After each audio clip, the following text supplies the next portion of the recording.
our concept here is outside playing. And there's a couple of different ways we can get some outside playing sounds. And one is by just taking a lick and moving it up or down a half step. This is a pretty common way. Like that. The other way we can do it is chromatic lines, where we're just playing within our scale shape, but we're going to play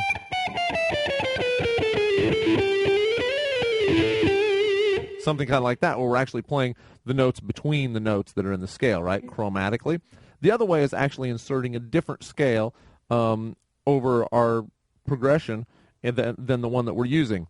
Maybe one that not all of the notes exactly fit. We can do this with like a diminished scale, a half whole diminished, sometimes a melodic minor, just briefly going into one of those shapes for a lick and then going back to our home bass. That's the one thing, you want to always get back to home bass. So you want to get back in the key. You step out and then you get back in. That's always tell my students that, it's like my mom, when I was a little kid, she used to take me places and she said, if you get weird, we're going to go home.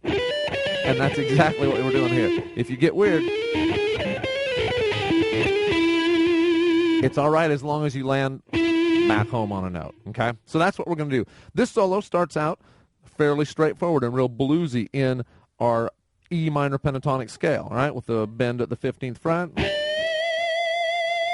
And then I bend that with my third finger, so I go ahead and use my second finger to bend the third string at the 14th fret.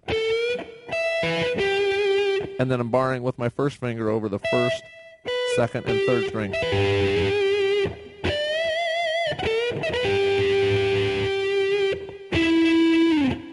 And on that, and then I'm going to do a riff going up, which is going to be based out of my E blues scale, but it has a chromatic feel to it.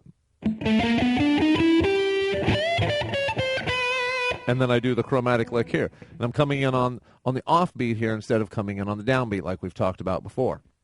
So going, that's just bending at the 15th fret again, but stepping down chromatically till we get to here. Then when the rhythm goes to the G, I come up on a G, the two notes of my G chord here, and then it goes to A, and I go up to A.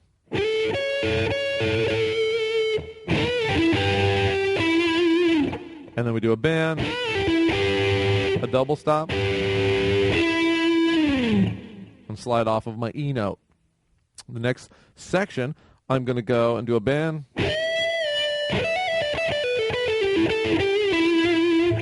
All right, now on that section, that same 15th fret bend, I'm on E, so I'm really trying to cement that E feel. Up and down. I'm really going into like my Dorian scale there.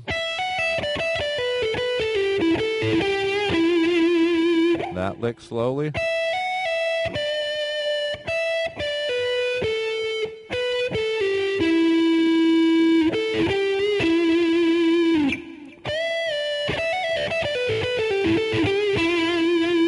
Then the next shape. I'm going up my flat 5 there, so I'm going up to the blues scale.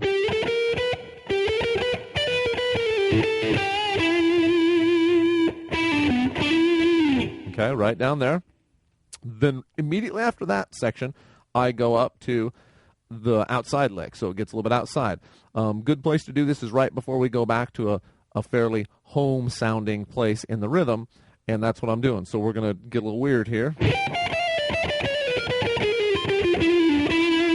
And that is actually just doing a lick out of the half whole diminished scale. So if we were starting here, we'd go. And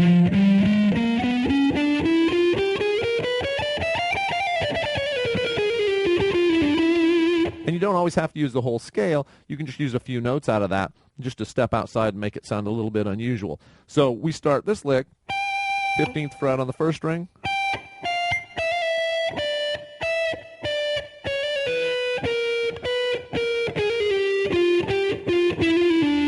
And it's really getting weird by then, so we got weird and now we're going home. We're back to our E, right?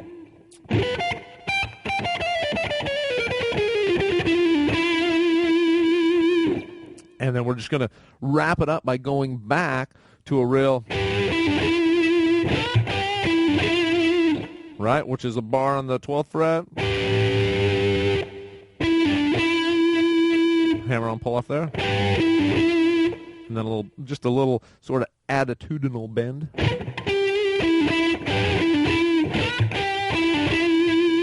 So we started real bluesy, and then through all the different unusual things we played in there, the chromatic lick, and then our half-whole diminished scale, we got a little outside and a little bit weird, but then we ended up in a real straightforward bluesy.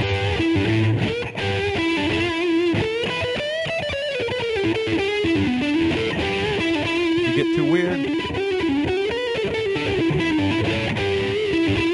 always go back to that note. Sort of a safe haven for you when you get back there. Sounds great.